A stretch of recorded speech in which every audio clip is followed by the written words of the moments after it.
we have the documents introducing from the corner of the top 5 worst teams. We have the one, the only Brick Jameson with the top 5 worst teams in the NFL. Thank you for that introduction. And thank you for all who are watching, whether it be on a smartphone, an iPad, computer, or wherever else you consume this podcast. We have the documents. It is sealed and it is officially open. We're going to go over the top 5 worst teams in the NFL, shielding and staining the shield that is the NFL. Roger Goodell in his office, shaking at his boots with these 5 disgraceful teams. Let me first tell you who is spared from this list. Okay. Look, Arizona Cardinals, you faced the 49ers. You got crushed. We're not surprised. Your team is bad, but you are spared. You're just a small little bird taking on a titan that is the 49ers. A windmill. Another team, and maybe this is biased because I do love that Italian cooking down there in Jersey. The Giants are spared. Tommy DeVito's been sacked 35 times in 5 games. If he played 50 games, he would be sacked 350 times. That's amazing. That's incredible. Let's get into the documents here. We don't have much time. We must go over the bottom 5 teams. And number 5, this team has been consistently at the top of this list, but this week they put up a fight against the defending champions. I have the Patriots at number 5. You are still one of the worst teams in the NFL because your offense is a disgrace. Bailey Zappi, please do not keep him. I am begging to God's good graces that you do not continue on this path of abysmal offenses. But I have to put you on this list for a few reasons. For one thing, your offense sucks, but you and your goddamn ego. If you just would let the Steelers beat you once, you would have Caleb Williams in your hands. And all you would need to do is lose, which hasn't been much of a challenge for you this year. But you and your ego, Mike Ehrmantraut saying to Walter White, you and your ego, you just had to beat the Steelers. You and your vendetta against Mike Tomlin. Well, I hope you're happy with Drake May or whatever offensive tackle from Navy you end up selecting. You'll have the number 2 pick, and we all know whether it be a Zach Wilson or whether it be a Trey Lance or whoever else. Bo Nix. That's never the answer. So you and your ego, congratulations. You are the 5th worst team according to the Brickyard. Number 4. The reason why these guys are as low as they are, I will explain. None other than the Los Angeles Thunderbolts, or dare I say the last bit of charge that you might have a 2-watt bulb that is the Chargers. 63 points allowed. The Broncos earlier this year making the top of this list with a 70-point disappointment. But what did they not have? The Sean McVay of defense. The Sean McVay of defense brings out his best product against the lowly Raiders. You have Easton Stick. You have Josh Kelly. You have banged up Keenan Allen. I'm like, this game is not going to be pretty for them. They're probably not going to win. But 63 points, 21 points in 5 minutes. And then I look at the score, 56-7 at one point. You and your pride. We talked about the Patriots and their ego. Well, what happened to your team? The only bright side that came from this game is that we see Brandon Staley. We were just at a local coffee shop. He was grinding up the beans. Congratulations, Brandon Staley. You moved on quick. Not only that, what else did we see in this game that I can put them lower on this list? We saw the one, the only, Brandon Bolden come from the shadows. He comes around once in a blue moon. Well, guess what? Thursday night, there was a blue moon, and guess who we saw? None other than Mr. Bolden himself. We will see you next year, Mr. Bolden. The Chargers at number 4. Number 3, none other than the New Jersey Boogers. You thought you were spared a week ago when Zach Wilson had his best performance. Well, guess what? You went to the lowly Miami Dolphins. I'd say lowly, that's a bit of a harsh rhetoric, but 12 of your 14 games, you have scored 1 or less offensive touchdowns. I thought the Panthers were bad, and I was right. I thought the Patriots were bad, and I was right. But somehow you disappointed me even more. I understand, no Aaron Rodgers. And a miraculous report comes out shortly before this episode. No Aaron Rodgers this year. Oh my God, a torn Achilles out for the season? I thought he still had hope. Nope. Whoa. I guess not, but it's okay. At least you guys have Trevor Siemian, so, lessen the blow.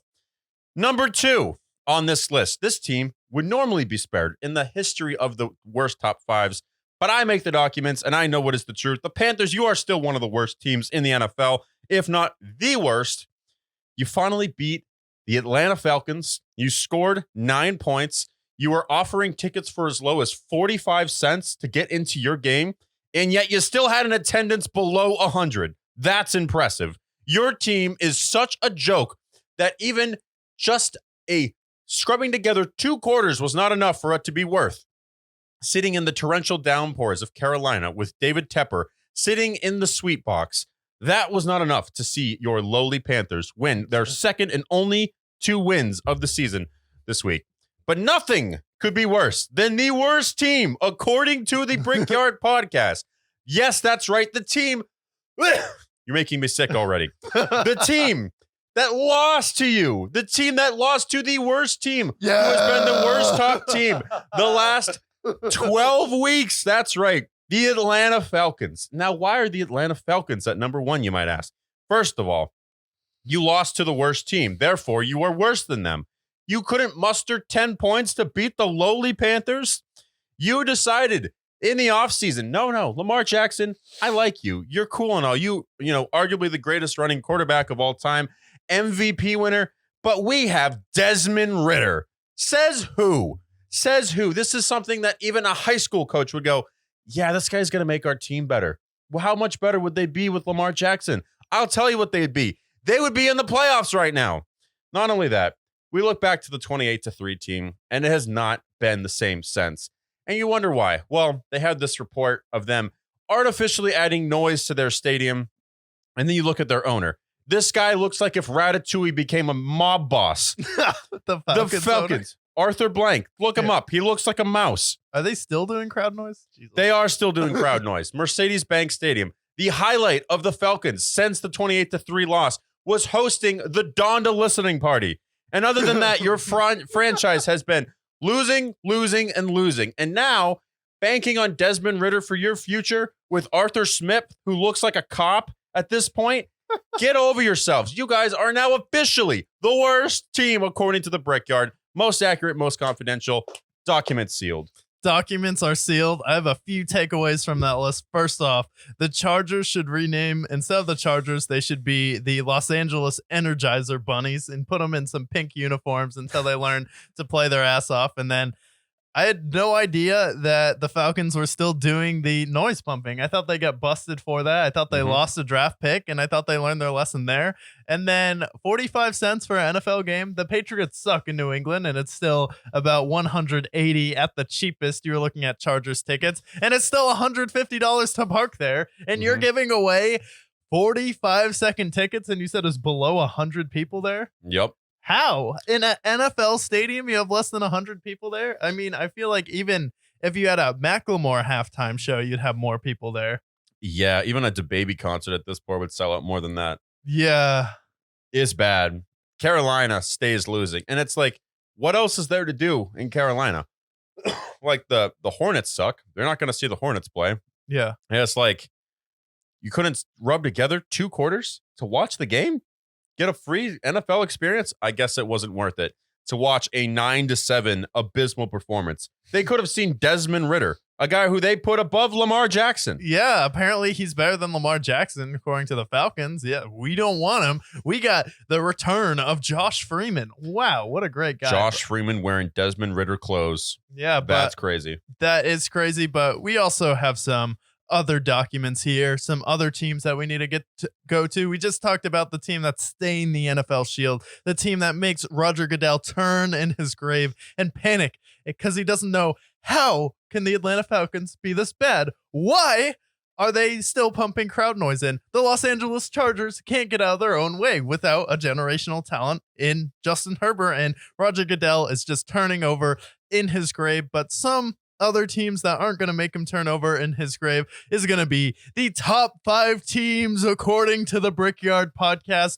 One team I'm going to be leaving off of this list is the Kansas City Chiefs. They will not be on the top 5 teams until they either get another wide receiver or cut Kadarius Toney. Until you don't have Kadarius Toney on your team, you do not qualify to be one of the top 5 teams in the NFL. And then also the Dallas fucking Cowboys. The Dallas fucking Cowboys are not going to be on this list because you cannot average 39 points at home and 21 points on the road after dropping 30 points in 2 games on the road here. That will not stand, and you are not on this list after losing to the Buffalo Bills.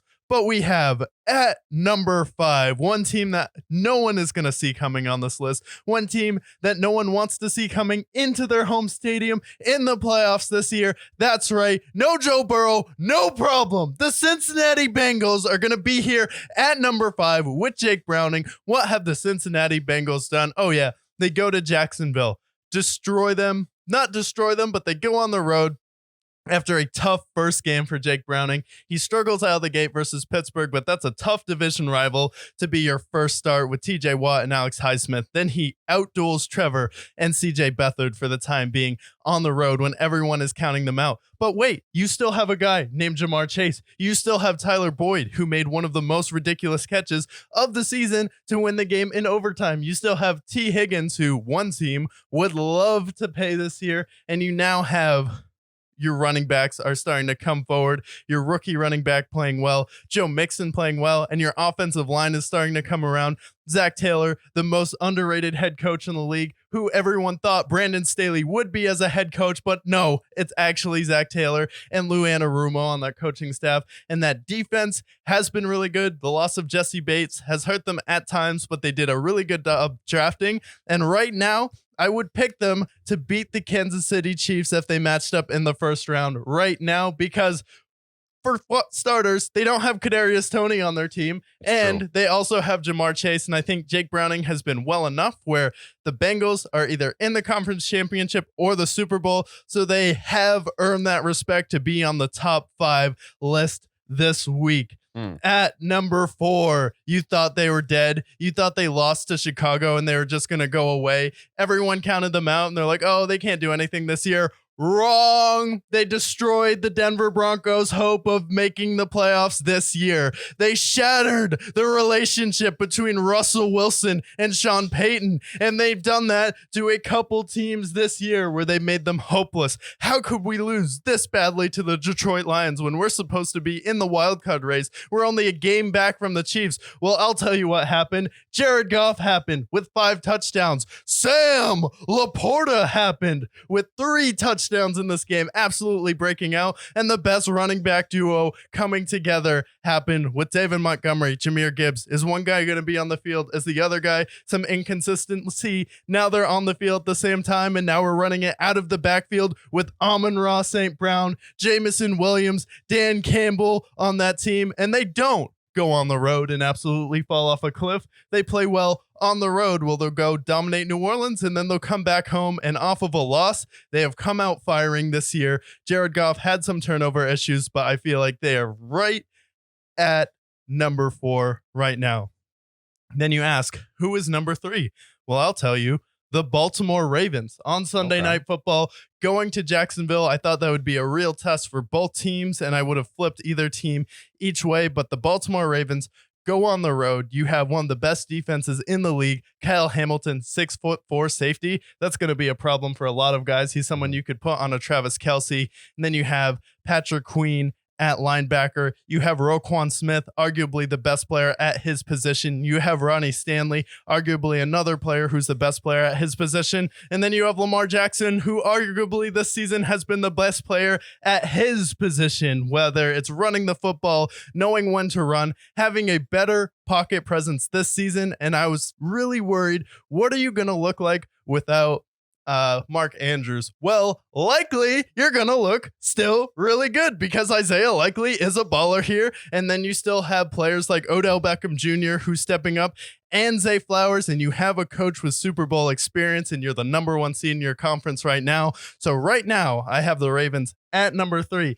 At number 2, well, I have the team that beat the Baltimore Ravens, and you can't blow a 24-10 lead to a team led by Deshaun Watson with a rotator cuff issue and one of the worst contracts in NFL history and think you're going to claim to be the better team at that position, because one thing that the Browns have that you don't is Joe Flacco. And Flacco has come in there with the Browns. Literally, we said about the Browns all season, you have the best defense in the league. You have Jim Schwartz. You have Kevin Stefanski, who's been coaching his ass off. Coach of the year, winner. And that defense has stepped up. We're just like, can you please get someone who can throw the ball down the field, who can throw it somewhat accurately, who's not going to just hold the ball clueless in the pockets. Not DTR needs CPR, not PJ Walker, the XFL MVP. We need a NFL Super Bowl MVP caliber player, and that is one Joe Flacco. He's coming into it out of retirement, off the couch, immediately. David Njoku, target, having the best few games of his career with Joe Flacco. Kevin Stefanski scheming in the run game with Kareem Hunt there. And then you have Jerome Ford, who's been an absolute truck still. You have the best screen game in the league, but Amari Cooper going for 4 catches for 101 yards, which wasn't possible with your other quarterbacks. Or you have Elijah Moore, who has that rapport with Joe Flacco already because they played with each other at the New York Jets facility. And you have players like Marquise Goodman coming out of nowhere for a long pass there. And then you're winning close games that you normally wouldn't win with the Cleveland Browns. And I don't think people appreciate how different the Cleveland Browns have been under Kevin Stefanski than they have been over the past, not 5 years, not 10 years, but the last 30 years with the Cleveland Browns. And this is something special to see, just like the Detroit Lions. So that's why I have them at number 2 right now. But at number 1, the windmills of the league, destroying 4 bird teams. You look at the San Francisco 49ers and you see a dead bird graveyard that they've left behind. And that is because of Nick Bosa, Deebo Samuel, Brock Purdy, Kyle Shanahan, Trey Greenlaw, Fred Warner. And then you bring in Chase Young. You're bringing in Diamador Lenore. You have a Jimmy Ward on that Tre'Davious Ward on that team. Jimmy Ward went to the Texans, but you still have all of these players on your team, and you're the number 1 seed. You've gone through, wiped out the Eagles. You wiped out the Cowboys, who are the top 2 teams in your conference. The only team you haven't squared off with yet is the Detroit Lions, but the San Francisco 49ers are coming. They have looked like the most dominant team all year long. They have to stay as the most dominant team, and they are the number 1 team, according to the Brickyard. That is a fantastic list. I'll be honest. When you named the Ravens at number 3, I'm like, who could be at number 2? Well, it could be none other than the ageless wonder, Joe Flacco. The Browns defense, which has been historic this year. I like the Browns at number 2. I like the Lions at number 4. And I like that you left the Cowboys off the list, because we look at, our media takes to the future. Everyone putting the Cowboys as Super Bowl favorites at certain points. Dak Prescott MVP, and then they have that whiff game against Buffalo. We saw how they faced against the Niners in the past few weeks. But I will say there is somebody who does not agree with your list, and they think that somebody could challenge your top team, not just your top team, but the Brickyard's top 10, top 1 team, best team in the NFL, according to the Brickyard. As you know, the most accurate, most confidential, best list on the internet. Okay, I'll fight him. Who is he? None other than the man, the myth, the weasel, Mike Greenberg. Oh, God. Of ESPN's Get Up. Top 5 challenges to the San Francisco 49ers, okay, according to Mike This is the Greenberg. top 5 challengers to the San Francisco 49ers, according to a Jets fan. Okay, let's hear it. Number 5. This team was not on your list. Not on my list? Okay. This team was not on your list. None other than Tua, Tunga, Bunga, Lunga, Bunga, Jinga, Binga, Bangaloa. Name a winning team that the Dolphins have beaten, and I will name you... Wait, you can't. So I'm not going to name you anything. So not the Dolphins, apparently. Okay. Not the Dolphins, no. Another team that was not on your list. Okay. But at number 4, they have Kadarius Toney led Kansas City Chiefs. Okay, yeah, because I definitely watched the Chiefs down 20-10 versus the San Francisco 49ers with Jimmy Garoppolo without Christian McCaffrey, and then you swap Jimmy Garoppolo for Brock Purdy, who's better, and then you plug in Christian McCaffrey, and you replace Emmanuel Sanders with Brandon Ayuk, yeah, that team is definitely in trouble. Also, you replaced Tyreek Hill with Kadarius Toney And Sky Moore collectively. and you replaced Travis Kelce 4 years ago with Travis Kelce today, who is 4 years older. Is this an actual list? This is a real list by Mike Greenberg. This is ESPN official. The leader. ESPN official. This is supposed to be the #1 resource for sports. Yep. Kansas City Chiefs at number 4. Number 3, this team was on your list. Detroit Lions at number 3. Yeah. I mean, they have Jared Goff, who is familiar with the San Francisco 49ers. Kyle Shanahan has struggled with some clock management. So at number 3, I feel like the Lions are fair. This is the first legitimate team on this list. Number 2, they have the Baltimore Ravens, another team on this list. Okay. I mean, yeah. I mean, they should probably be up there at number 2. Yeah, I think that's fair. Yeah, I mean, best team in the AFC currently, good defense, great quarterback. So we're 2 for 2. It can't get worse than this, though, right? Number 1, your favorite team in the NFL. No, not the Cowboys. Not the Cowboys. Your favorite player, Josh Allen and the Buffalo Bills, who currently sit at the 10th seed in the AFC. That's a joke, right? That's a real list. Here is the photo evidence right here. Wait, that's Josh Allen on the cover. Like, please, on this list, does it have Josh Allen throwing 4 picks in the Super Bowl? Does he know to contend with the San Francisco 49ers? Josh Allen has to, get to a Super Bowl. What? My thing that I love the most about this list is that they have the Dolphins at number 5. If you want to even put the Cowboys there, sure, whatever. They're better than the Dolphins. Yeah. You want to put, I don't know, you could put the Eagles at number 5. You could put, hell, I don't even care. You could put, there's a lot of teams you could put there. But the Browns, Dolphins, the Browns, the Dolphins haven't beaten any good teams. The Browns beat the 49ers. And then number 1, you want to put the Bills on the list at 5? Maybe I'll listen to your take. But number 1 challenge is the Bills. Josh Allen. I love Josh Allen. Don't get me wrong. Great quarterback. But 9 consecutive games of an interception. Last week, if it wasn't for James Cook running for 787 yards against the Cowboys, he threw for 90 yards. That's how he didn't throw an interception last week. Yeah. So, the Bills, you want to put them on the list? Put them at number 5. Don't put them any higher. They are not in the playoffs right now. If the season ended, they would be the 10th seed. They would be right at pick 13 if the season ended today. Yeah, we're the Bengals.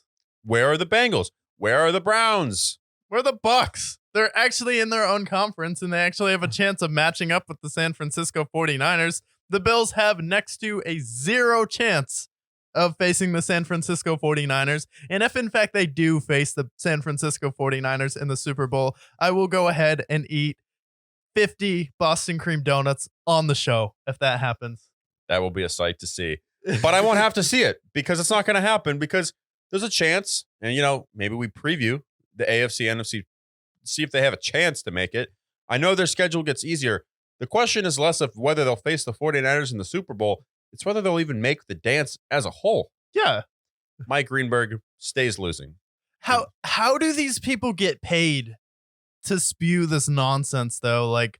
And this is coming from a Jets fan. Are you a Bills sympathizer because you're a Jets fan? I don't get it, but you're on ESPN and they're paying you to spew this nonsense. You get to be this dumb, have takes this poorly thought through, that the Bills could contend with the San Francisco 49ers, even though the Browns beat them in Cleveland. And you have the audacity to say that they're the #1 contender to them. Yeah, you have a point where he's maybe put them at 5. What are you talking about? How are you a professional and you get to talk about sports on ESPN? Or how about, the Eagles aren't even on this list, which I know the Eagles are struggling, but they faced each other. They went head to head and they faced each other last NFC title game. They're not even on the list. The Dolphins, what are they doing on the list? Yeah. Chiefs, sure, defending champions, whatever. But, I have a problem specifically with the Bills at number 1. Number 1, the number 1 challenge. They're not even the number 1 team on that list. Never mind for the 49ers. And if they matched up, it would not go well for the Bills. Not at all. Not at all. All they have to do, put Diamador Lenore on Stephon Diggs, and there's a 50-50 chance that Gabe Davis catches a single ball. Yeah, even that game, if I was the Niners, I'm like, I'm going to shut everyone down. I'm going to play single coverage on Stephon Diggs and shut everyone else down. That's all you have to do. And their defense, like, I get the Bills' defense. Like, the Bills' defense, do not be fooled by the Dallas Cowboys going on the road and not putting up any points, because that has been the Dallas Cowboys on the road. They only put up 20 points. I get he's a genius and he's a supernova coordinator on defense, but they only put up 20 points versus the Chargers, and they had a chance to lose that game if Justin Herbert wasn't a choker that turns the ball over at the end of games. Yeah, no. And plus the Cowboys are, I mean, look at what they've been on the road. Yeah. They lost to the Cardinals on the road. That's an abysmal list. That may be like one of the worst lists I've ever seen in sports. But like, you think that might be the worst take of the week. Then on the other side, we're like, oh, ESPN sucks. But how is Fox Sports, right? Yeah. They have all this talent there that recruited from ESPN, the good ones, Colin Cowherd, right? Michelle Beadle, all these other names you can shout out. Chris Broussard, Nick Wright, Skip Bayless.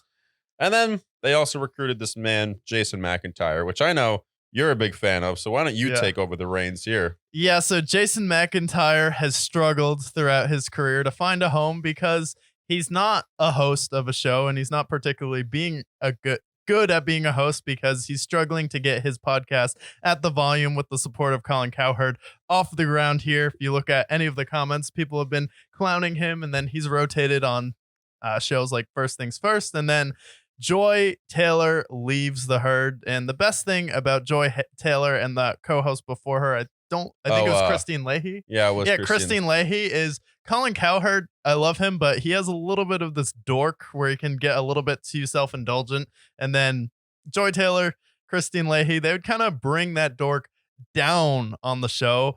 But then you replace both of them with Jason McIntyre, who is a full geek. He's a full nerd, and he's a full dork where he's like, actually, I think that Dak Prescott is better than Cam Newton, and here are the stats to prove it. All the time, I'm like, actually, if Dak Prescott played with Kelvin Benjamin, Jonathan Stewart, fossilized Greg Olsen, and Ted Ginn Jr., who's a punt returner. I get he's a good pass receiver and he can still catch and play.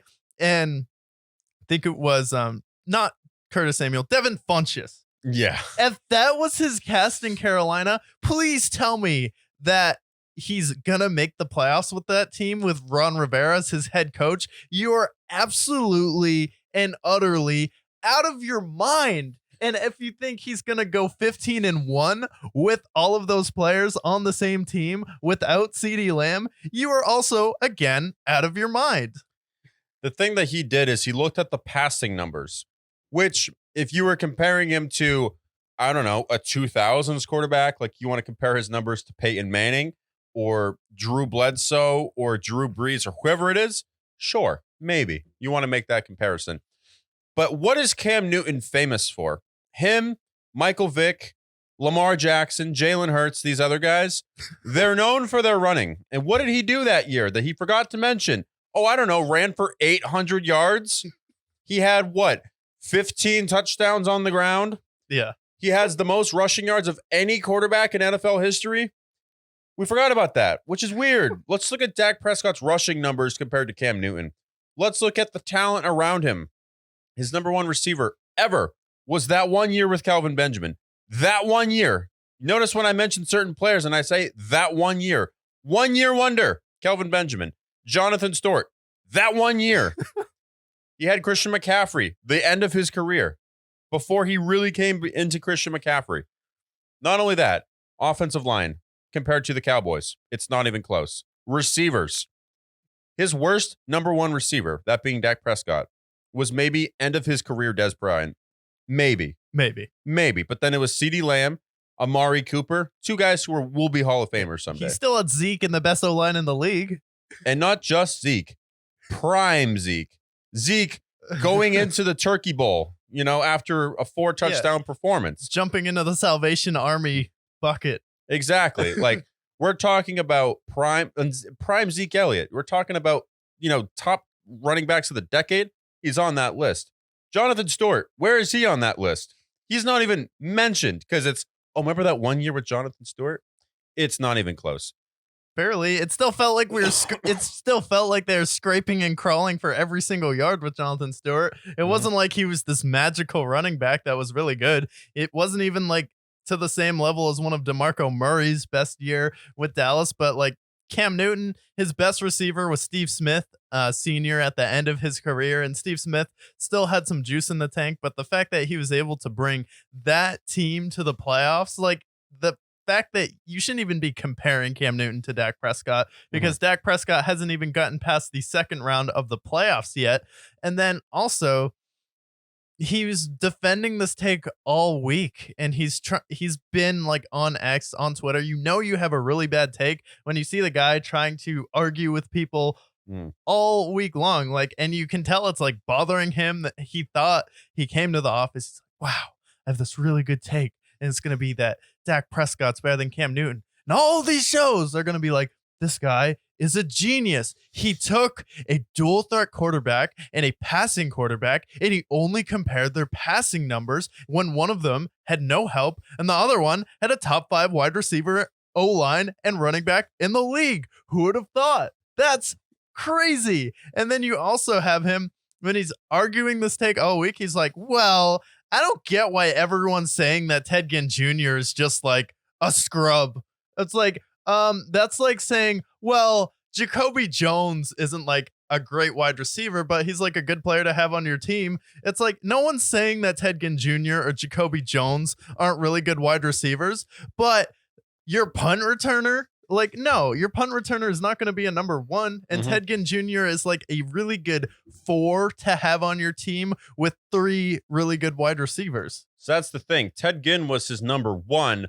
Well, Dak Prescott, like, he had someone like a Cedric Wilson or Michael Gallup, right? Those were his 3 or 4s, right? And that included people like Jason Witten and Dalton Schultz in the mix as well. His number 1 receiver was Ted Ginn, which is like having his number 1 receiver be Jacoby Jones.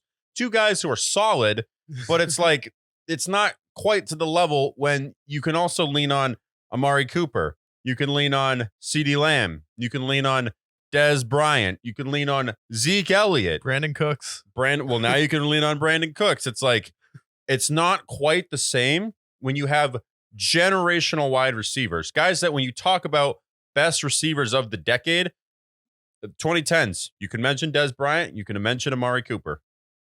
Are we mentioning Devin Funchess? We're not mentioning Devin Funchess. Tell you what, guess who else we're not mentioning? Yeah. Kelvin Benjamin. Kelvin Benjamin is somebody that when you are just going down the line, you're playing in the immaculate grids, or maybe you're just at a bar and you're bored with your friends. You're like, oh, remember this guy? Yeah. Kelvin Benjamin's a name that comes up. Remember when he played for the Bills? Yeah. No. Surprising. That's surprising. It's always just that 1 year. Remember that 1 year? He comes up in the Kelvin Benjamin only comes up when you're talking about Eddie Lacy. Yeah. It's that conversation. You're like, remember the guys who couldn't get in shape? The story of Dak Prescott and the story of Cam Newton. Story of Cam Newton has been carrying the Carolina Panthers franchise from when he was drafted till about 2016, 2017, until TJ Watt ruined his career. And then the way they dismayed him. Dak Prescott has been, really just being like the best game manager in the NFL, really, because that's what Cam Newton compared him to. That's what brought up the conversation, which was top game managers in the league. He said like Brock Purdy, Jared Goff, Dak Prescott. And that's where the whole fucking conversation came from, was calling him a game manager. It's fair because Dak Prescott's not winning you any games. And I think the game manager conversation can be taken aggressively, right? I think that if you're talking about top game managers in the league, put Brock Purdy, put Dak Prescott in that conversation. Just because you're a game manager doesn't mean you're not a good quarterback. Right.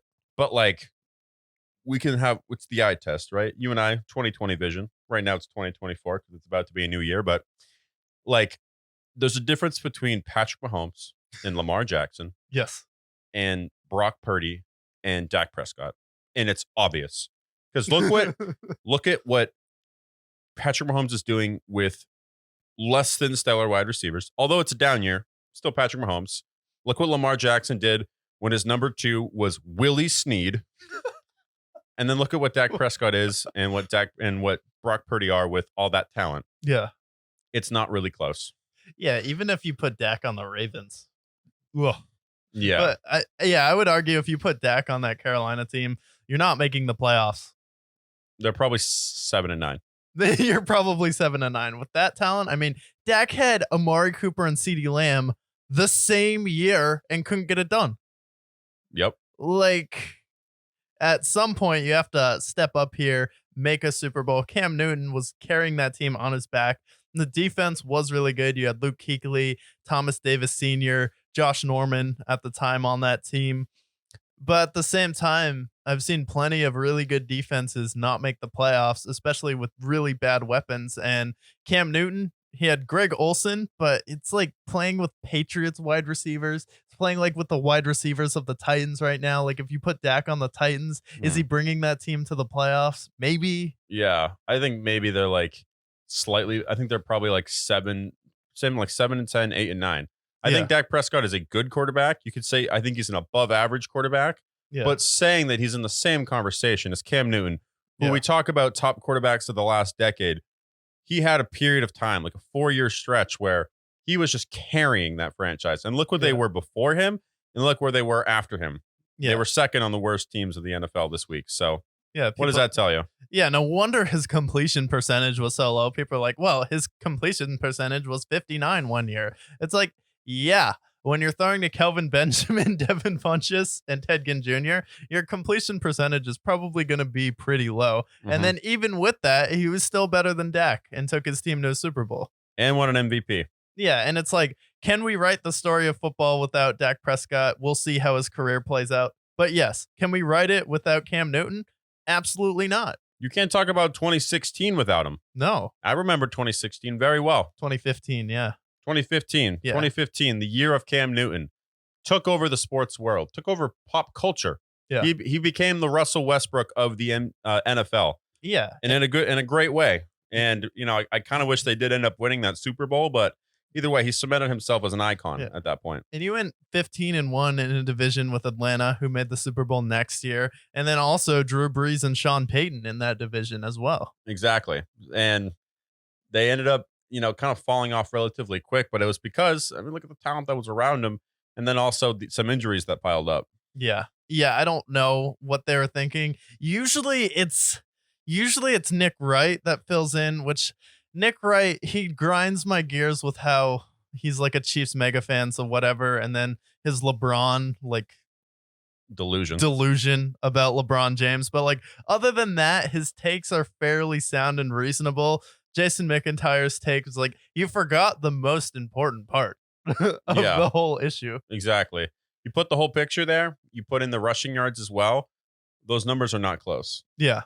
So this is why the Brickyard is the best that is on the internet, and why I'm confused why ESPN and Fox Sports has not given us a call, because we would demolish Mike Greenberg and Jason McIntyre and all these other bozos that we see throughout the interwebs each and every week. We'll demolish them one day for sure. And it's like, I don't know. It's like if you're comparing Luka and Giannis, and you're like, wow, look at the offensive numbers, and Luka's efficiency is so much better, but you forgot the fact that Luka doesn't play defense.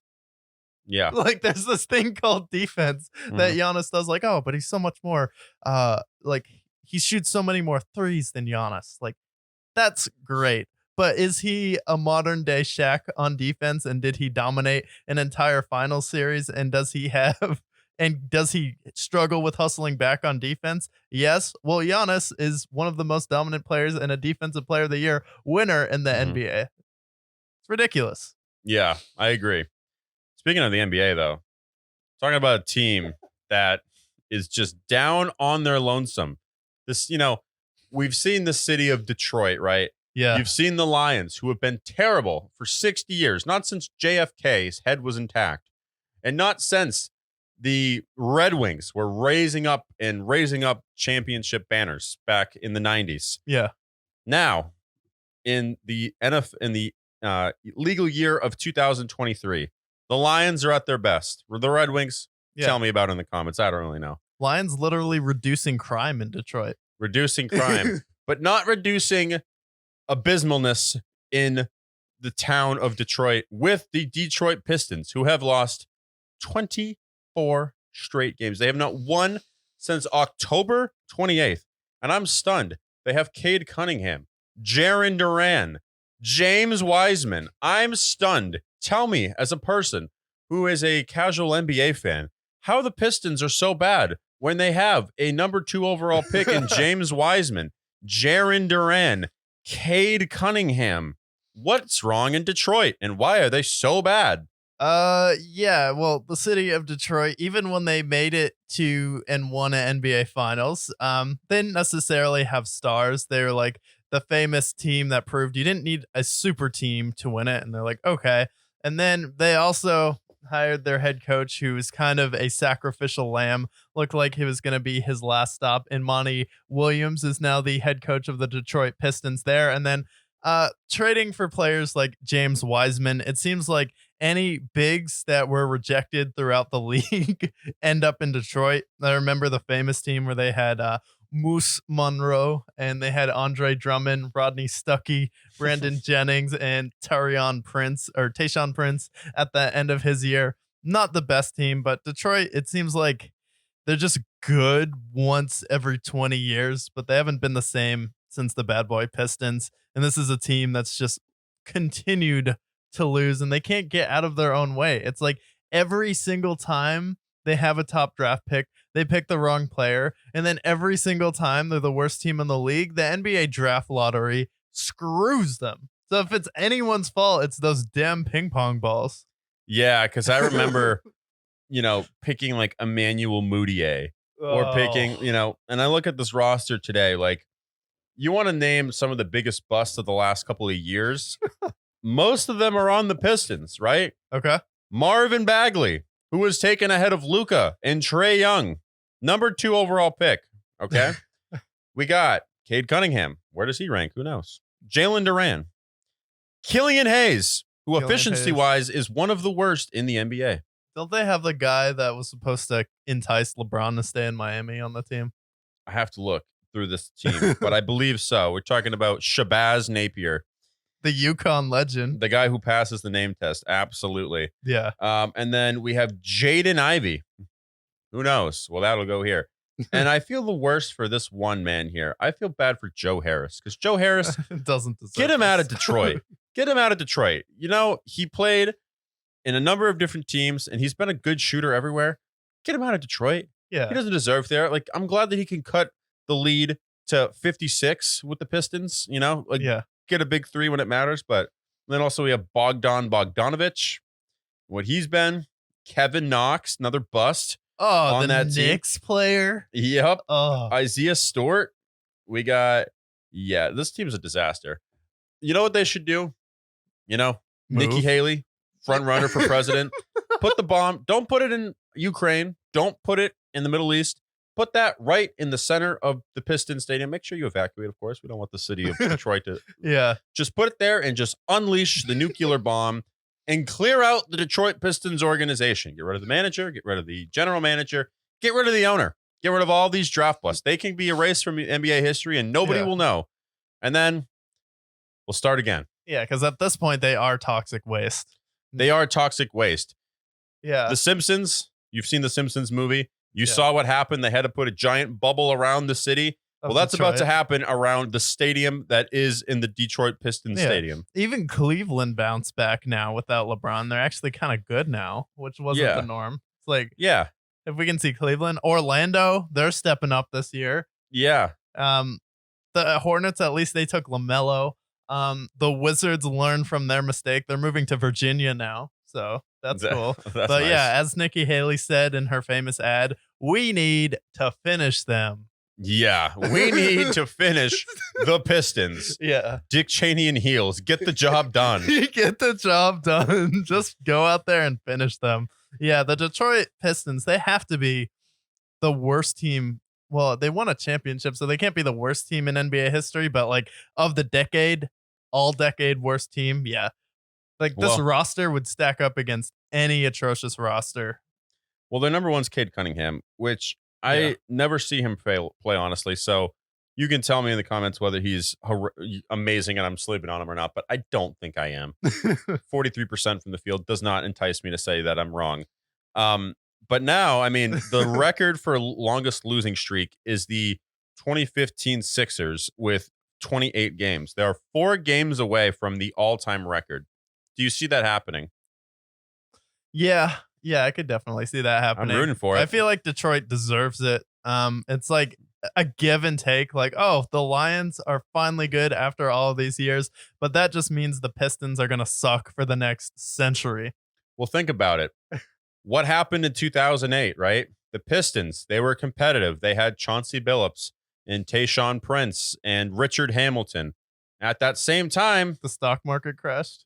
well, that too, but the Detroit Lions were 0-16. Oh, So- okay. One cannot be the same. The Pistons cannot be good, and the Lions also good. I don't think they've both been good at the same time since the 80s. Yeah, maybe just like the Tigers are like are the Tigers like the most consistent team in Detroit that's actually good, or they come and go? They're all pretty. The Tigers have one of the worst winning streaks Yeah. in NFL history, or one of the worst winning percentages. Yeah. 2003, they lost 115 games. Yeah, I just remember, I think it was Detroit. They were playing the Red Sox, and it was one of those series where the Red Sox were kicking their ass, and then the commentators were like, "Oh my God, the Detroit Lions pitching is so good," even though David Ortiz is smashing home runs on them. It was like Justin Verlander. I forget the other pitcher they had. David Price, Annabelle Sanchez, Yeah. those boys. No, I don't think if you're gonna have one good Detroit team, one of the other teams have to be historically terrible.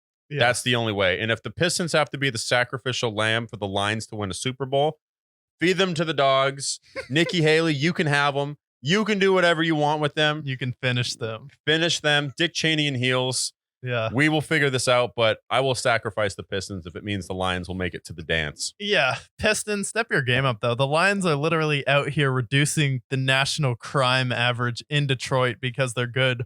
And the last time crime was this low in Detroit was the last time that the Detroit Lions were good. So, Pistons, you could really help out your community and step up here, but we won't. It's like They won't. front office, head coaching to that entire roster, which is just cursed. Please get Joe Harris to Denver. Let him hit some threes there. Get him to Dallas. Luka would love him. Mm. Like even Dallas, like you see these teams like that'll take like busts, like Dante Exum, one example, balling out this year with Dallas.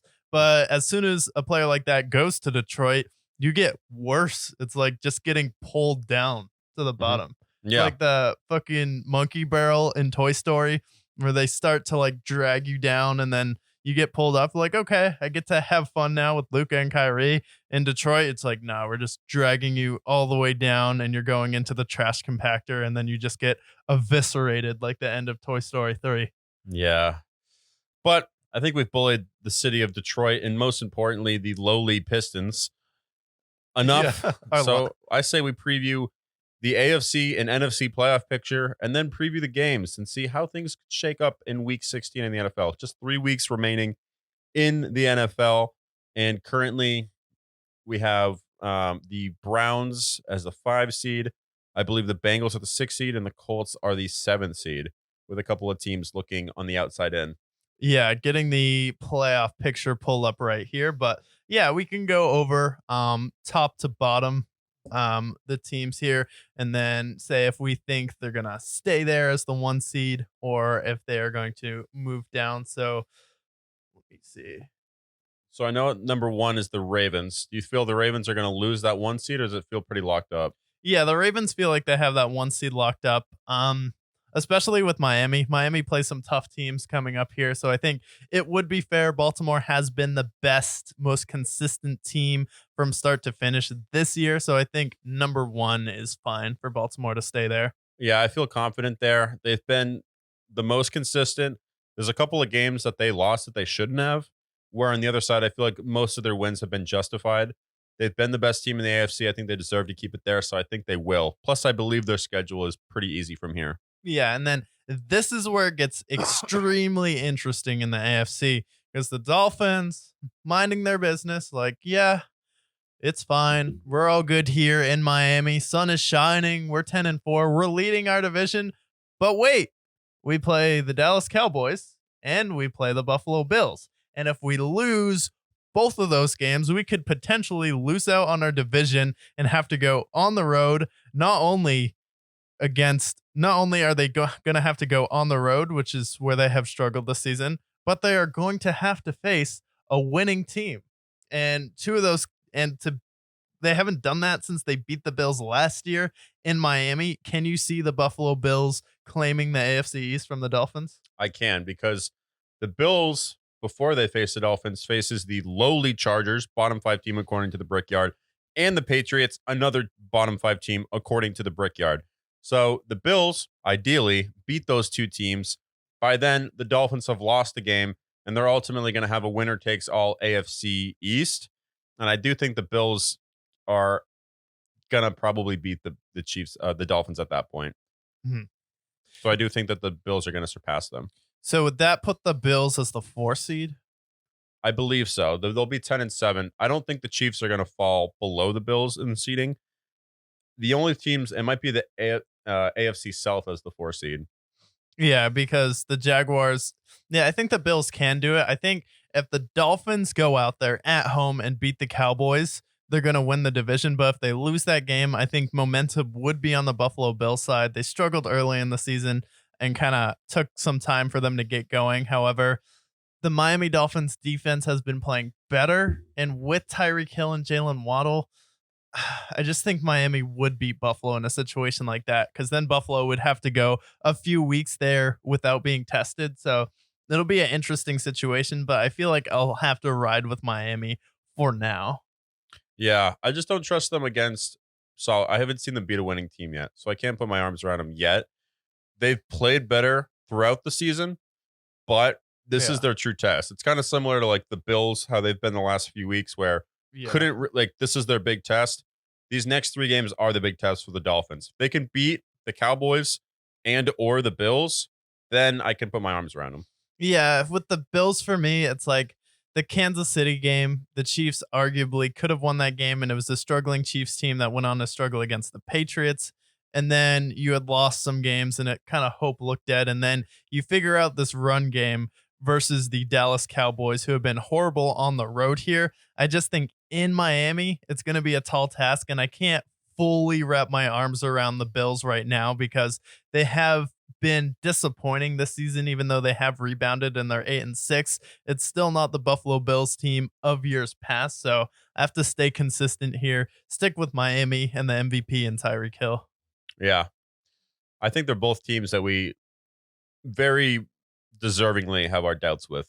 Yeah, both teams. And then as of right now, the wild card teams look really good. And then Kansas City is here at that 3 seed. I think they can move up to the 2 seed, but who do they have left here? Do you think they stay right in there locked in at 2, or do you think they move up to the 2nd seed? So they face the Raiders this week. Death taxes in beating the Raiders. I think the Chiefs beat them, and they're at Arrowhead.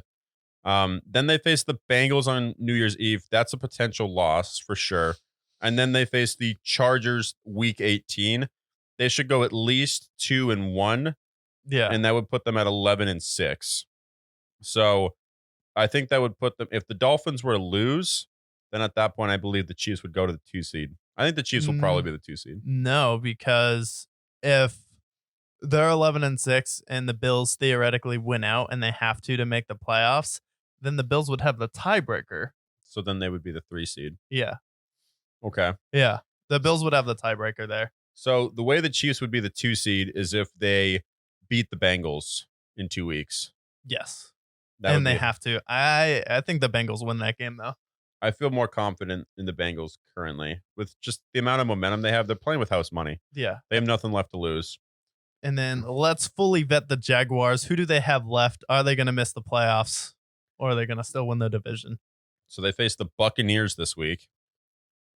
4 o'clock. Where? Tampa. Yikes. Right now, they're favored at -1 on the road, but okay, it's not looking good. That's not good. But then, if they could beat that game, they face the lowly Panthers and they face the Titans to end it, which tougher game than we expect. Yeah. They always Is play that them in hard. Tennessee? It is in Tennessee.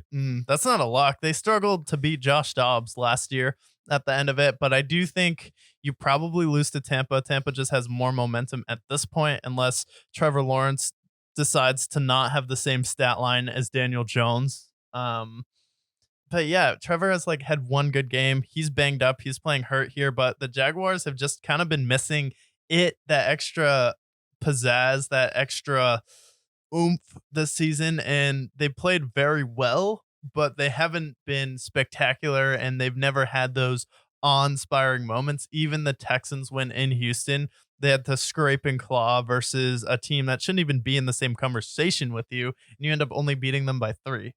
Yeah, so I think at best they win 2 of the next 3, but I do think they're going to lose a game. Then they've lost 3 straight games. I'll take them to beat the Bucks, but I do think that Titans game is going to be a dangerous one. Do you think they lose one of those games?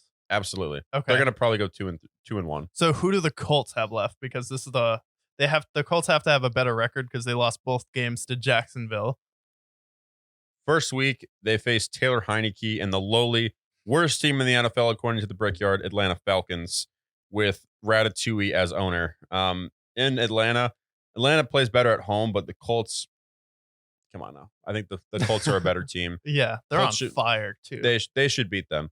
Then they faced the Raiders, who nobody believes in the Raiders. Where, Raiders, Vegas? No, in Indy. Okay. And then they end it with the Texans, with CJ Stroud making us CJ proud.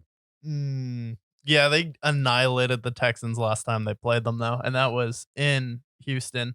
I think matchup-wise, it's just a bad matchup, and I think the Colts are the better team. Without Tank Dell, I cannot pick the Texans. So, yeah, I think the Colts, realistically, it's going to be decided this week, but I think if Jacksonville loses to Tampa, Indy could win this division.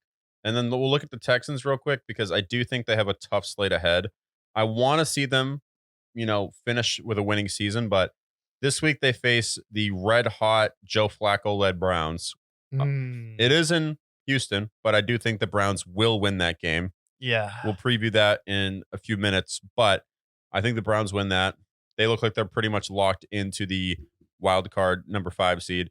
Then they face the Titans, who they faced in the early parts of the season, if I'm not mistaken. They faced them last week. Oh, yeah, even better. What am I doing? And they had a tough, that came down to a field goal to win it. Yeah. And it almost was a tie. No Will Levis, though. Maybe. We'll see. Yeah, Tannehill probably. And then they face the Colts to end it. So I think they're probably going to go 1-2, if not potentially 0-3. Okay. So that would make them 8-9, which I honestly think is pretty accurate. So it's probably going to be the Colts at that point. Colts have a much easier schedule, and the Jags are reeling right now. Do you think so? If the Jags lose, if they don't win the division, do they miss the playoffs? So we have the Jags winning 2 of 3. Yeah. That'd put them at 10-7. The Colts would surpass them. I think they'll still find their way into the wild card. Yeah. But they'd be the 6th or 7th seed, which means they're going to face either the Dolphins or Miami. Yeah, because if the Bills don't beat Miami and the Dolphins end up getting the 2nd seed, the Jaguars beat them in London, so they have the tiebreaker, and they would both be 10-7 at that point. Yeah, because at this point, Steelers are pretty much out, Broncos are pretty much out, and then these other teams are just waiting to be eliminated. So, Buffalo, their schedule, Chargers, Patriots, Dolphins, they could win all 3 of those games realistically. Yeah. Yeah. And then the Bengals. I think the Bengals will make it, and they also have the tiebreaker above the Bills. The problem is the Bills lost to all of these teams, so they don't have any tiebreakers. So really their only path is to beat Miami, and Miami to lose to Dallas. The Bengals do have a tough road ahead. They face the Chiefs and the Browns to end the season. They face the Steelers this week, which it's an AFC North matchup. They should beat the Steelers, but still. Yeah, but you could argue with Cleveland. They're probably going to be where they are going to be. They're going to be the 5 seed, and it really wouldn't change if they lose to the Bengals. So you could potentially see them resting maybe some stars, maybe Myles Garrett. That's true. Week 18, we'll probably have more clarity after this week, because the Steelers look pretty dead, and I'm rooting for the Bengals to win that game. If the Bengals win this game, then I feel very confident that they make the playoffs at that point. Maybe they beat the Chiefs, maybe they don't, but I don't even know if it'll matter at that point. Yeah. Yeah. So I think the Colts and the Browns are a lock out of any of these wild card teams. And then definitely want it to be the Bengals as well, because I think a 3 and a 6 matchup with Kansas City and Cincinnati, and then we have a rematch of Jacksonville versus Cleveland, which was a really good game. And then I just think Shane Steichen versus Mike McDaniels, Gardner Minshew versus Tua would be a very telling matchup in a playoff scenario. Yeah, I think of all these teams that are in the mix, I think the Texans are probably the most dead in the water, just with the loss of Tank Dell. Nico Collins is banged up. CJ Stroud's banged up. And they are a little early on their rebuild. I think that ending 8-9 is still admirable, or 9-8. Like, I think they've had a good run, but this year, like, them not making the playoffs is by no means a bad thing. Yeah. It's not their year yet. Yeah, you still had an incredible year and you still should be proud of it. But yeah, I think that's realistic for the AFC playoffs. I think Ravens stay there. And then Bills Dolphins is going to be the key matchup. But I think if the Dolphins beat the Cowboys, then they're pretty much in smooth sailing. And then the Bills pretty much have to win the division to make the playoffs at this point because they don't have any of the tiebreakers. Yeah, that's true. So we'll see what happens with the Bills. Texans are probably out, and then we'll get a clearer picture this upcoming week. Okay. And then so the NFC at number 1, San Francisco 49ers. Any key matchups that could maybe knock them out of, well, they have the tiebreaker with Philadelphia, so I think they're safe at number 1. So Monday Night Football this week, they face the Ravens, which they could fall to. That's a tough matchup for sure. But then after that, it's the Commanders and then the Rams in Levi Stadium. So Ravens game, that'll ultimately decide if they clinch it. Yeah. On both sides, honestly. And then after that, like, they should destroy the Commanders. And then the Rams game, it might not even matter. Yeah, it probably won't matter, and they'll probably be resting starters in that game. And then Dallas here at number 2 just lost to Buffalo, and then you have to play Detroit and Miami to end the season. Yeah, and then they end it with the Commanders. So, I mean, I think I'm going to probably take them to beat the Dolphins. The Lions game, I got to see how they are against the Dolphins before I can pick the Lions game. I would probably pick the Lions, though, because I think the Lions just own them historically. Yeah. Do you think, and then for Philadelphia, so I think Dallas loses one of the games between Detroit and Miami, especially since they're a completely different team on the road, averaging basically 38 at home, 21 on the road. Do you think Philadelphia, do you think they're dead in the water here and they're just going to lose one of these games to the Giants? Or do you think they get 3 wins where you're kind of just scraping your way to the finish line at the end of the year and potentially limp into a division title? Well, they faced the Giants twice, and then the other team was the Birds and the Cardinals. So, I mean, I do think the Cardinals could be a frisky matchup, though. Yeah, Cardinals, that's a frisky matchup. Kyler Murray playing with house money. I don't think it's crazy. The Giants, I mean, what I've seen from them the last 2 years against them, they kind of own them. But that's also with Daniel Jones. We haven't seen them against Tommy DeVito. I do think that Tommy DeVito is going to get sacked 730 times in both of those games, but there could be some upset there. They're 10-7. I'm sorry, 10-4. They had a tough game against the Seahawks, Cowboys, and Niners, but I think they're due to at least beat them this week. Yeah. All 3 of these teams are in the playoffs. I think this week they're going to annihilate the Giants. And then we'll see what's happening the last week of the season, because if they're fighting for the division, then maybe they, don't rest their starters, but otherwise they're already in the playoffs at that point. And if they feel confident against the Bucs, then I think they're probably not. Yeah, I think the Eagles can still win the division, especially with that schedule. Logic would say that, but I have to see them play the Giants one more time to confirm that before we get that buy signal and then the sell signal on the Cowboys here with their matchup this week. But I would still go Philadelphia. At that 2 seed. Detroit, I think, stays right there at 3. They probably have another loss because they usually lose a game they shouldn't. And I think 11-5 is fair. So there's sandwich, like the Vikings this week and end of the season. Sandwich between that is Saturday Night Football with the Cowboys. Saturday night. They're undefeated in prime time. So is that in Detroit? No. I still think they can beat the Cowboys, but Cowboys at home are a different beast. Yeah. And I think they are due for one more loss, but we'll see. If they win that game, though, they could be the 2 seed. Yeah, if they win that game, they'll be the 2 seed. But yeah, I think Detroit can do it. I definitely think they can do that. Especially they're undefeated in primetime. It seems like Jared Goff rises to the occasion, and he's owned the Cowboys in games past before. So I think Detroit could slip to that 2 seed there, and then they would face off against the Rams currently. Yeah. And then for the NFC South, the highly contested NFC South, the Bucks face the Jags this week. That's a big game for both teams. And then the Saints, if they beat the Saints, they'll pretty much clinch the division at that point. Because the Saints, we're going to preview the Rams and Saints game for Thursday night. We both believe the Rams will win that game. If they beat the Saints 2 weeks from now, it's probably their division. And then they face the Panthers to beat up on the last week of the season. But we still both believe the Bucks were to win that division at that point. Yeah, definitely. I think it's the Bucks division to lose at this point. They said you get a matchup with the Saints again here. Yeah, so the Saints schedule, they face the Rams, then they face the Bucks, then they face the Desmond Ritter led Falcons to end it. Okay. So they could lose out potentially. Yeah, I definitely see them losing to the Rams, and I see them losing to the Bucks, and then you probably and then the game with the Falcons, it's not going to matter at that point, so who cares? Unless you're trying to get paid on that team and want to still show you're showing some effort. But yeah, I think this is definitely Tampa's division to lose. I see Tampa finishing at 9-8.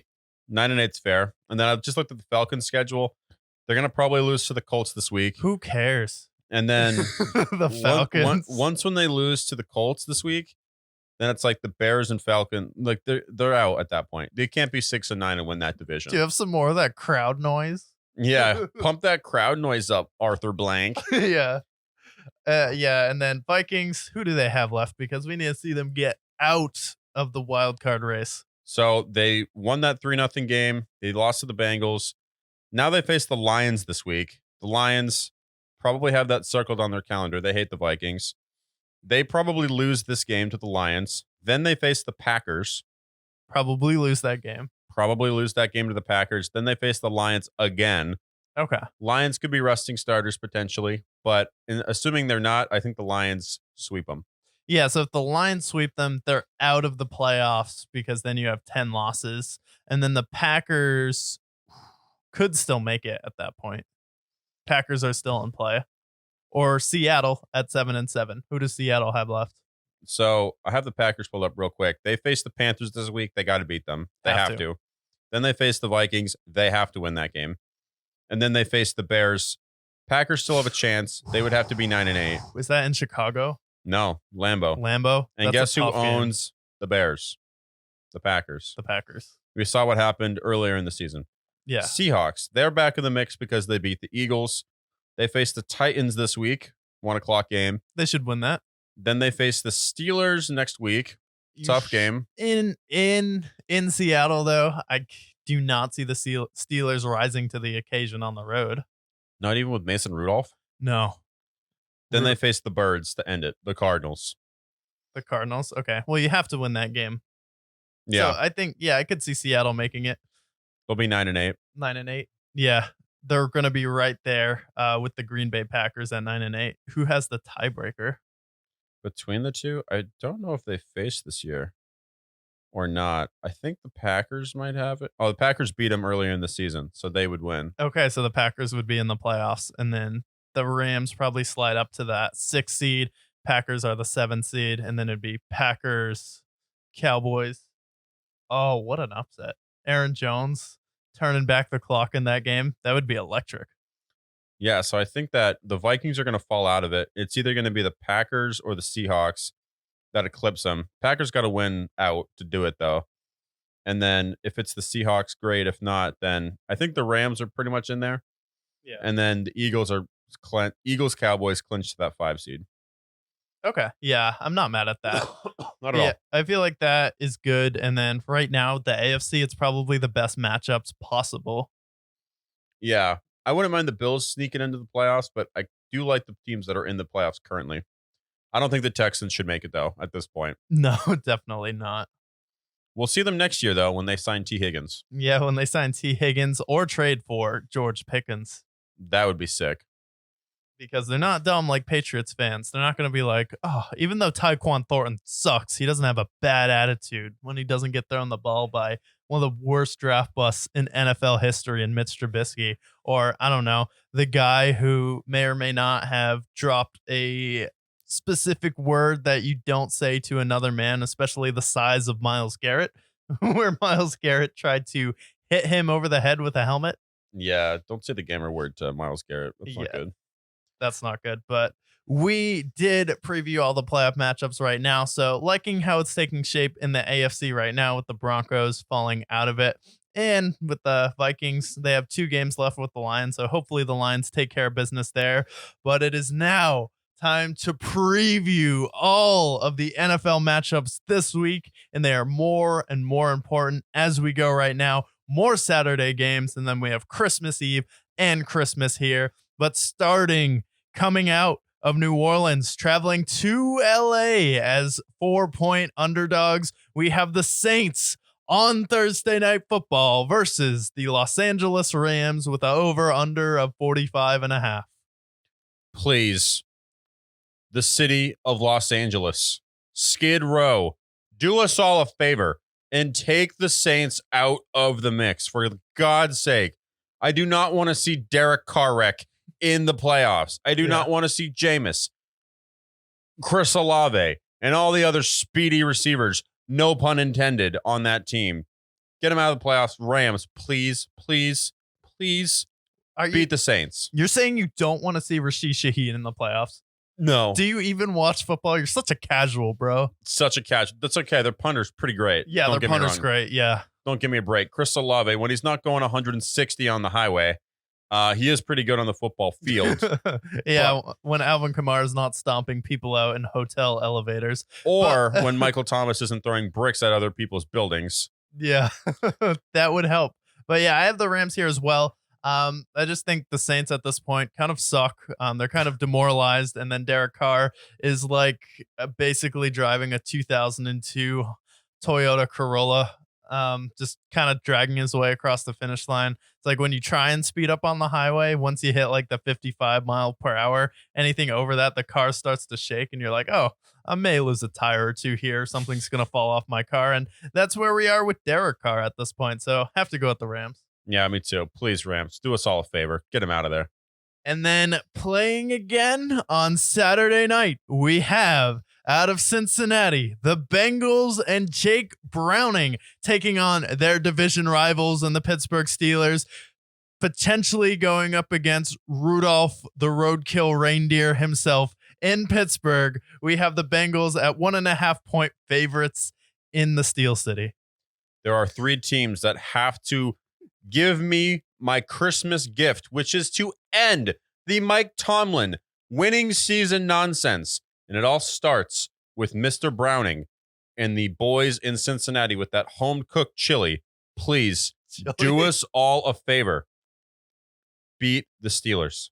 Continue your playoff greatness. Is that what they make in Cincinnati? That's what they're known for. Chili? Okay. Skyline chili. Well, please give me some Skyline chili and a Steelers loss, and I will be a happy boy. Yeah, I'll be happy just to see the Steelers kind of out of the mix here. I want to see the Bengals make the playoffs, push the Chiefs around a little bit in the first round, maybe give them a test or potentially upset a team in the playoffs like Miami, Kansas City, or Buffalo if they eventually make it there. What an electric first round matchup that would be if Josh Allen lost to Jake Browning. But I will take the Bengals in this game as well. I don't think Rudolph the Roadkill Reindeer is going to be very much of a threat, even if he's starting over Trubisky. You have Grandma got run over by a reindeer, but Mason Rudolph is the type of reindeer that gets run over by Grandma here. So I'm going to take the Bengals, and they're going to win this game. 1.5. I mean, come on. You can't give the Bengals more than that. I get that's like being a 4.5-point favorite, but give them like an even field goal here. Yeah, I'd take Fearless any day.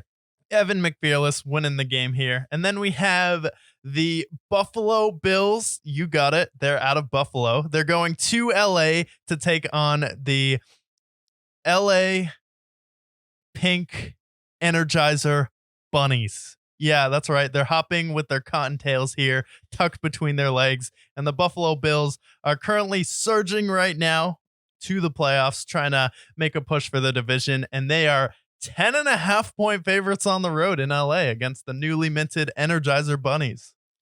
Well, do you see them?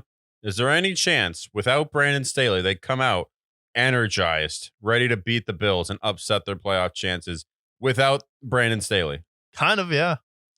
No. Khalil Mack, Joey Bosa? No. You don't see it? Okay. This Chargers team is such an embarrassment at this point. Justin Herbert's out. They're going to rely on Easton Stick and Josh Kelly and Keenan Allen banged up. They're going to have Quentin Johnson, who's got nubs for fingers. I hope for Christmas they give him hands, for Christ's sakes. Either, like, if the Bills, tell me this now, I can promise you, I have leaked documents from the future of the worst top 5. If the Bills lose to Easton Stick and Quentin No Hands Johnson, they will be on the top 5 worst teams. And I will not be afraid to tear into the city of Buffalo. Yeah. For the love of God, Bills win this game. Yeah, I think the Bills win this game. Easton Stick, he would be good if he could throw it. Same thing. I think like Josh Kelly could be a really good running back if he could do that one thing that's hold on to the ball. Yeah, that's important. That's important. Yeah, especially when you touch it. And then I feel like Quentin Johnson has potential, good route runner, has some speed, but if only he could do his number one. Oh yeah, catching. That's his job. So gonna go with the Bills in this game, and I don't really need to state my case. Why? Because it's the Chargers. Worst top 5. That's worst top 5. And then out of the city of Cleveland, we have the Browns pushing to lock in to that number 5 seed, potentially hanging in there for a chance to win the division, marching down to Houston, which may or may not have CJ Stroud starting here. Both of these teams coming into it on a victory at the last minute in overtime and at the last minute in the Cleveland game. And the Texans are actually favored at 2.5 points. And this is in Houston? In Houston. I'm going with the momentum here. There's something different in the city of Cleveland. I don't know if it's the LeBron James statues that they plan to erect in the future, the greatness of the greatest of all time. I don't know what it is, but the other greatest of all time has erected from his couch in wherever he was staying at, Joe Flacco, that is. Yeah. The greatest quarterback of all time. When the former president of the United States calls you elite, you know you're elite. Joe Flacco going to Houston and beating the Houston Texans. Who called him elite? Was that Obama? No. Donald J. Trump. I looked at Joe Flacco. I was like, wow, what a great quarterback. I walked in. I was like, wow, that guy's really good. He just throws a great ball. Yeah. When you talk about balls, the best balls I've ever seen. I looked at Joe Flacco's balls. I was like, wow, those are some great balls. Exactly. Yeah. But I have the Browns in this game for sure. Yeah. It's kind of ridiculous that the Texans are favored in this game. I get why it's on the road in Houston. Maybe Vegas isn't in love with Joe Flacco. Maybe they know something we don't know here, but I just have to go with the Browns. They are the much more complete team. Without Tank Dell, I think that hurts the Texans' chances, especially in this game. Give me the Browns and give me the Browns to cover. And then we have the Indianapolis Colts heading down to Atlanta to take on the Falcons. They are currently 1-point underdogs. Going to have to pump up the crowd noise to make that possible here. But we have Gardner Minshew versus not the return of Josh Freeman and Desmond Ridder. The not Desmond Ridder, who we like better than Lamar Jackson. We have Taylor Heineken making the start. Yes, and I definitely like Heineken a hell of a lot better than the Riddler himself. However, who do I like more, though? I definitely like, this is the Colts they're taking on, correct? Yeah. I definitely like a mustache a hell of a lot better than I like a nice cold Heineken. Yeah. Not a big fan of the German beers personally. I'll take the Colts here. They are one of the hottest, if not the hottest team in the NFL. They have the mustache. They have Pittman. They have Downs, who has not dropped a pass this year. Not bad for a rookie, I'd say. And then you have the Falcons. They're relying on Mr. Heineken. Who knows? Maybe we'll see the Riddler here again, but I doubt it. We got the cop, Mr. Mustache himself. Will he even play Bijan Robinson? If any of the people who have Bijan are even in the playoffs anymore. Yeah. Doesn't matter. Colts win. Falcons, you suck. Falcons, you suck. Yeah, I'm going to go with Gardner Minshew. And when he's not flamethrowing on the field, he's smashing pickleballs at Cougars here in his off time, sleeping in vans, and he has found a way into Indianapolis to rally a franchise behind him that thought their playoff hopes were in shambles when Anthony Richardson went down, and most people didn't think they had too much hope at all. But I think that Indianapolis Colts, you had a loss that you were due for in Cincinnati, then you bounce back versus Pittsburgh, you're going to go to Atlanta, and then you just have more momentum, and you have to win it because you have a chance to step into the division lead for the first time of the year, because Jacksonville taking on Tampa, and then also Houston taking on Cleveland, which are two games that both of those teams might lose. So you're looking at this game, you're like, Atlanta? Hell yeah, let's go, boys. So I'm going to go with the Colts here as well, and they're going to cover the spread. I like that. And then we have the shit bowl of the week. We have coming out of Washington, what should have been the Washington Prime, but they are the XFL team in the NFL. We have the Washington Commanders, potentially led by Jacoby Brissett this week, facing off against the New York Jets, who just lost all of their hope of Aaron Rodgers coming back. 40-year-old with in-season Achilles surgery isn't coming back. I know I'm shocked. I don't know about all of you. No, I'm stunned. My real concern is, are they going to start Sam Bowles or Jacoby Brisket? I don't really know. The Jets, is it going to be Trevor Sardines or is it going to be Zach Cougar slaying Wilson? I don't know. Either way, this game will be horrible. I guess I'll take the Jets in this game because maybe they're due for a win at this point, surely. Why? If they can hold them to 14 points, which against the lowly Commanders, I think it is possible. The Commanders can score, though. Not last week. Not last week. I mean, they put up over 20 points. It depends on who they start. If they start Sam Bowles, I think that they can shut him down. If they start Jacoby Brissett, I do think Jacoby Brissett can put points on them. You're right. It's an even week. It's an even week. Sam Bowles, it's not impossible. Either way, this game's going to be terrible. I will pick the Jets because why not? Yeah, I'll go Commanders 15-12 in this game. I will pick the Jets. I'll go all field goals. I will pick the Jets 15-12. All right. And then we have the Lions coming off their victory on Saturday night. They get an extra day of rest, and they're playing on Christmas Eve, taking on their rival in the Minnesota Vikings, who had a stretch where you thought they could make some magic happen. Maybe there are going to be some movies made about this team, and then kind of had plummeted back down to earth here. Josh Dobbs getting benched in this game.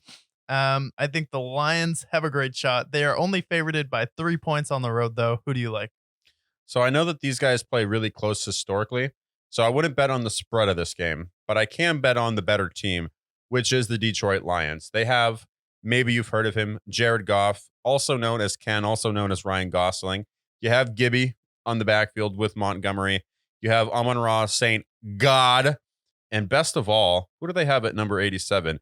None other than Sam Laporta. Yeah. Never mind their defense as well. Never mind Mr. 1,000 milligrams of caffeine. Never mind Mr. WWE champion Dan Campbell. Mr. Cold Brew.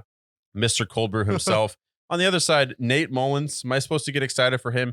Am I supposed to get excited for Ty Chandler? Never mind the fact that the Lions can stop the run. Really, if you can contain Justin Jefferson, you'll be fine in this game. So I think the Lions win this game. Is Justin Jefferson playing, though?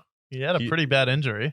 He played last week. Okay. So I think he'll play, but I don't think that he will be the difference. So I do think the Lions win. Okay. Yeah, I think Lions win here as well. This is a team that still has a legitimate chance to get the 2 seed. They face off against the Dallas Cowboys here, and they would potentially have the tiebreaker versus the Philadelphia Eagles, who have been on a skid recently. So you have to seize that opportunity when you can, especially to avoid a San Francisco 49ers team, and you don't want to bank on the Dallas Cowboys losing in the second round, and you want that home field advantage, especially because the Cowboys are a very different team at home than on the road. So this is a must-win game for the Lions, and they know that. So I'll take the Lions here to win. Think it'll be a close game. Could be within 3 points because they played the Bengals tough, so won't touch the spread there. But I like Detroit in this game as well. And then we go to the Green Bay Packers, who are making their way down to Carolina, and the Carolina Panthers may pay you to attend this game. If you don't know, they are giving away tickets at 45 cents. Maybe they are giving people 45 cents to go see this game. So I would check your local listings in Carolina. But the Packers are facing them. They are 5-point favorites. Who do you like in this game? Well, let's just say I believe in a thing called love. I like the Packers in this game. I believe in Romeo. Dare art thou, Romeo Dobbs, in this game. I like Christian Watson, IBM Watson, dare I say. And I definitely don't like the Panthers. Yes, they did win last week. Yes, they were spared from the top spot on the worst top fives. However, Packers, they have more to play for. The Panthers do not. They don't even have their first round pick. Give me the Packers. Yeah, give me the Packers in this game as well. They're still in that playoff hunt here. If they win this game, they're still very much in the mix. If they lose this game, you're pretty much all hope is lost there. So I'm going to believe in a thing called love as well this week. I think they get it done in Carolina. Do I think they cover the spread? I'm actually going to take the Panthers because I think it could be within 5 points just because the Packers haven't been blowing anybody out here. So I think it'll be closer than most people think. That's fair. And then we have the Seattle Seahawks coming off a fantastic win on Monday Night Football with Drew Lock taking their talents down to Tennessee. Status of Will Levis, if he's going to start or not, is unknown. And the Seahawks are favorited at 2.5 points on the road. Yeah, it's going to be Drew Lock, right? That's what you said. Chances are it's Drew Lock. I think there's a chance the Titans can win this game. It's going to be Ryan Tannehill, most likely, if it's not Will Levis. Will Levis has a high ankle sprain, so I doubt we'll see him. I'm going to go with the upset here. I do think the Seahawks are due for a loss. I know they were struggling initially. They got this good win against the Eagles. They could be riding high.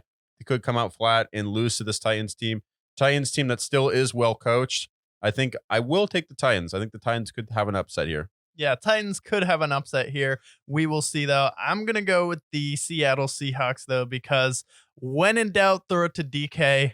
That message has rung true to Drew Lock, especially in that game versus the Philadelphia Eagles. And I think it's definitely a plus when he's just blindly throwing it to DK Metcalf than Jerry Jeudy. Pretty exponential difference, if you ask me there. So I'm going to take the Seattle Seahawks. They need to keep their hopes alive. Tennessee Titans realizing maybe not their year. Maybe it's time to retool. So it would be in their best interest to lose this game and get a higher draft pick. So give me the Seahawks and I'll take them to cover as well. And then next off, we have the Arizona Cardinals taking their talents to Chicago in that cold, gloomy weather, taking on Coach Stepdad, the most underrated tight end in the league in Cole Kmet, and Justin Fields, who's currently playing for a job next year. Bears currently favorited at 4 points. Who do you like in this game? Well, as a fellow stepdad myself, I will have to say Cardinals and Bears. One thing about the Bears is that with the addition of Montez Sweat, that defense has been a lot better. Jacoby Brisker been stepping up as well. I'll actually take the Bears to win this game. Justin Fields, Cole Kmet, DJ Moore, and not Darnell Mooney. I will take the Bears to win this one. Yeah, take the Bears to win this one. Yeah, I'll take the Bears to win just because I think the Cardinals are going to struggle in December in Chicago. I think the weather's going to be too cold. I don't think it's an environment that Kyler Murray is particularly excited to play in. And I think their defense has played really well over the past month, especially since acquiring Montez Sweat. They paid him all of that money. Some people are like, how could you pay him that much money? But looks like it's paying off here. Coach Stepdad currently coaching for his job right now. Justin Fields playing for a job next year. So give me the Bears in this game, and they move to an impressive 6-9. If you ask me, it's the best record you could have. Some may say the best record. Some may say the best record. And then you have the Jacksonville Jaguars coming up, not 1, not 2, but 3 straight losses. And they're taking their disappointing selves to Tampa Bay, who have been surging the past few weeks, and they've really figured out that offense. Jaguars, though, on the road are favorited at 1 point. Who do you like? So the Jags have to win this game. Not that the Bucs don't, but I think that if the Jags don't go out there and win this game, they might miss the playoffs entirely, and I think they know that. The Bucs, they have an opportunity to jump ahead, but with the Baker clock and with the Jags clock, I think that the Jags will actually go ahead and win this game, breaking that 3-game losing streak and actually propelling themselves in that division. Bucks will probably stay at the top of the division even with a loss. Yeah, Bucks could stay at the top of the division even with a loss because they have the matchup with the Saints. However, that doesn't mean that they are satisfied right now because Baker Mayfield is looking to send a message to not only the NFL, but the NFL media who wrote him off, called him a bust, called him names, made fun of him. We're talking about his Snickers commercial like that even mattered. Talking about being at home with Baker Mayfield and his technique of mowing the lawn of First Energy Stadium in Cleveland. Well, he is here for vengeance right now. The Tampa Bay Buccaneers have the momentum. They are surging right now and going back home after having a perfect QBR in Lambeau Field. I think that's something spectacular to see. And I think with the Jaguars' problems right now, I don't see them just snapping out of it. And I think this could be a lost season if they lose this game. I'm going to go with the Tampa Bay Buccaneers in this game because I'm picking the hotter team right now. And I think if the Jaguars win this game, then I'll have some more confidence in them going to the playoffs. But right now, the Bucks are just better. I can tell you now, if the Jags lose this game, what a failure of a season it's been. Tell me this, when has the Jaguars offense looked better than the Tampa Bay Buccaneers the past few weeks? It hasn't, but 3-game losing streak, Doug Peterson, good head coach, Trevor Lawrence, I would take him over Baker Mayfield just in the overall talent fields here. I still think the Jags should win this game, but if they don't, they're in serious trouble. Yeah, if they don't, they're in serious trouble. But I'm going to go with Tampa. I think they have the momentum on their side now, and that will continue to stay in their favor here. And then we have the Dallas Cowboys are going to Miami. Dallas, you may ask, well, they're going to Miami. Miami hasn't beaten any winning teams. Good formula, right? No, because the Dallas Cowboys averaged 38 points, close to 40 points at home, and then they averaged 21 points on the road here. Going to Miami. Miami Dolphins are currently 1.5 point favorites. Do you think Miami's problem with beating good teams is more of a problem, or do you think Dallas's inability to score on the road is a bigger problem? Yes. Yes. Yes. No, this is like the collision of two teams that I think we both see as very needs to prove themselves. I won't use the F word here, but frauds. Two teams. I don't trust Tua. I don't really trust Dak. I trust Dak more than I trust Tua. I don't really trust Deron Bland. I don't really trust the Dolphins defense. Both teams, they need to prove it. I'll take the Cowboys to edge it more or less because I feel like the NFL wants the Cowboys to win this game and they want Buffalo to surpass the Dolphins. So I'm not going with who I think is the better team, but I'm going to go with the referees, which is unfortunately the state of the NFL at this point. Yeah. And the state of the league. I'll take the Cowboys to beat the Dolphins.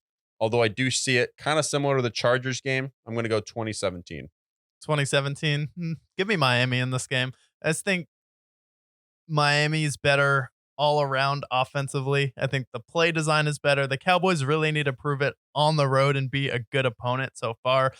They're not very good against East Coast teams. In the past, they struggled against the Patriots. They've struggled whenever they face off against the Bills. And then in Miami, it just kind of reminds me of the same situation where the Jaguars and the Dolphins were kind of at a similar spot in the season, and then Dallas gave up that 3-score lead to Jacksonville. I can see that game going a similar way.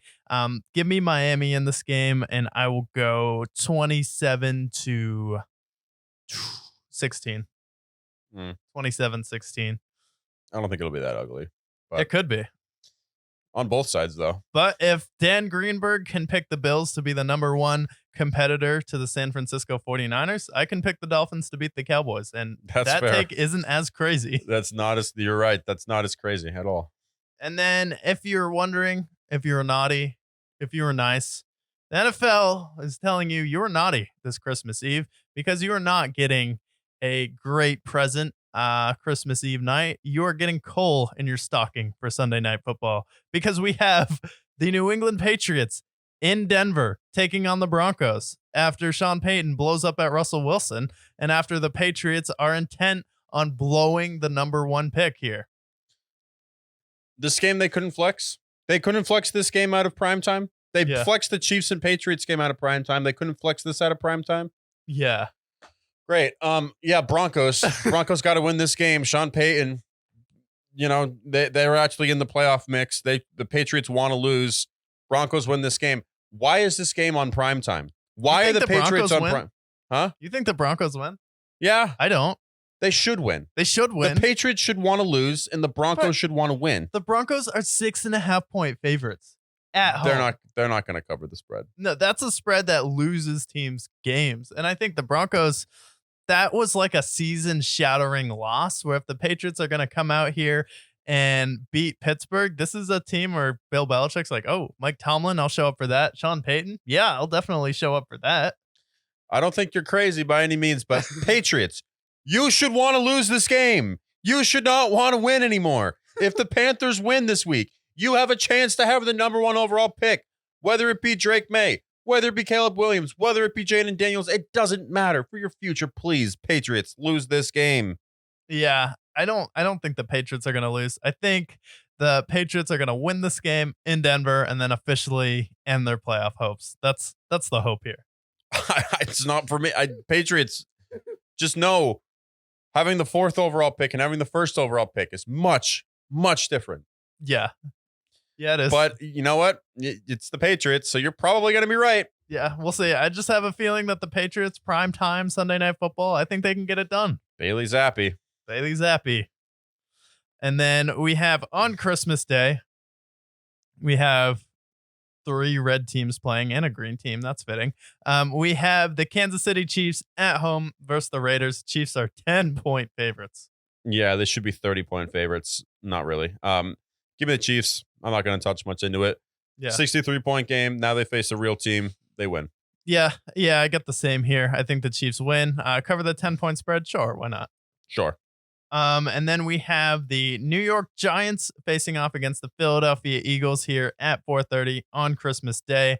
Another thing, death taxes and the Philadelphia Eagles kicking the crap out of the Giants ring true. Yeah, what's the spread? 11.5. I think that's pretty accurate. Tommy DeVito, 11 sacks. You think that's that's what the spread's about, right? It's about how many times you get sacked in this game. Yeah, I think Jalen Carter gets about 5. Montez Sweat, give him a couple. Yeah, we could get to 11.5. Yeah, I mean, he's got 35 sacks in 5 games, so he's on pace for at least 7. So why not another 3 or 4? So yeah, death taxes, Eagles win. Death taxes and the Eagles win. And then the main events you've been waiting for on Christmas Eve. You got coal in your stocking. In this Monday night matchup, you got a gold bar in your stocking because we got the Baltimore Ravens heading to San Francisco to face off against the 49ers.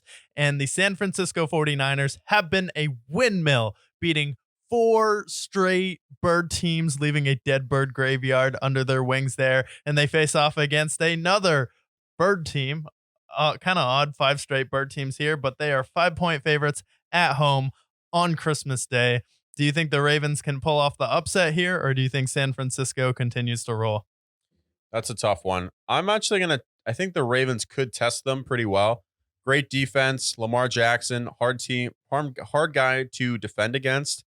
I think this game is going to be a lot more lower scoring than what we've seen from the Niners the last month or so. First real test. First team that I think will actually test them and get ahead potentially. I'll take the Ravens to squeak out a win. I think it'll be determined by a Justin Tucker operatic field goal. Yeah. But this game is going to be, I'm just happy that it's actually a good Christmas game. Yeah, I'm happy it's a good Christmas game too. And the thing with the San Francisco 49ers is we've seen them blow out teams, but what close end of game drive can you really point to and be like, wow, that was a really good close win from the San Francisco 49ers? And it's like, oh, wait, you really can't, because most of their games they've been steamrolling teams. And with Kyle Hamilton, Roquan Smith, and Patrick Queen, Marlon Humphrey, all of those guys on the Ravens defense. Ravens probably having one of the best defenses in the league, not named Cleveland's. I think they can give the San Francisco 49ers a real test. And the way you kind of neutralize those pass rushers is having a mobile quarterback in Lamar Jackson. We saw how he's been frustrating pass rushers over the past few weeks. So give me the Ravens in this game, because I think if you keep it close, I'll take Lamar Jackson over Brock Purdy to get the game-winning drive, and then Odell Beckham Jr. typically showing up for the lights. And I think it's likely that the Ravens pull off the upset. Yeah, I think so too. Ravens, I think that they're a team that can definitely give the Niners some trouble. This could potentially be a Super Bowl preview for all we know.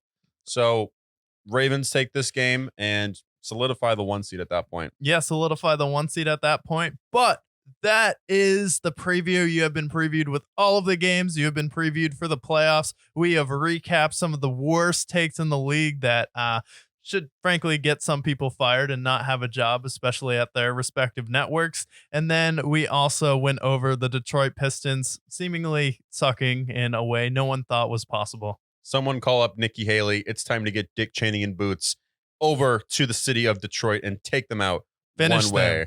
Finish them, as you've seen with the Nikki Haley ads. But other than that, thank you for supporting the show. Thank you for watching our podcast and giving us the support that we desperately deserve. We will see you guys next week as we recap week 16 and go into the last 2 weeks, the witching hour of the NFL season.